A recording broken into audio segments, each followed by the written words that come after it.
جن لوگوں کے دل مردہ ہو جاتے ہیں ان کی نشانیاں۔ نمبر 1، جان بوجھ کر نماز چھوڑنا۔ جان بوجھ کر نماز چھوڑنا بہت بڑا گناہ ہے، کیونکہ ایک نماز ہی ہے جو مومن اور کافر میں فرق کرتی ہے۔ نماز نہ پڑھنے والوں کو قبر میں بھی سزا ہوگی اور روز محشر بھی جہنم میں ڈالا جائے گا۔ نمبر 2، گناہ کرنے کے بعد بھی مطمئن رہنا۔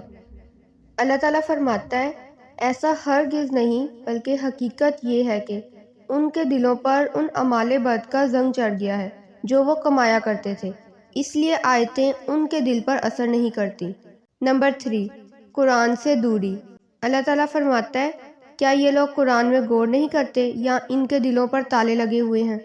نمبر 4، دین سیکھنے کے لیے وقت نہ ہونا۔ اللہ تعالیٰ فرماتا ہے، یہی لوگ ہیں جن کے دلوں پر اور کانوں پر اور آنکھوں پر خدا نے مہر لگا رکھی ہے اور یہی غفلت میں پڑے ہوئے ہیں۔ نمبر 5، ہر وقت دوسروں میں عیب نکالنا اور ان کے بارے میں غلط گمان رکھنا۔ اللہ تعالیٰ فرماتا ہے، اے ایمان والو، بہت زیادہ گمان کرنے سے بچو، بے شک کوئی گمان گناہ ہو جاتا ہے، اور پوشیدہ باتوں کی جستجو نہ کرو اور ایک دوسرے کی غیبت نہ کرو۔ کیا تم میں سے کوئی پسند کرے گا کہ اپنے مرے ہوئے بھائی کا گوشت کھائے؟ تو یہ تمہیں ناپسند ہوگا۔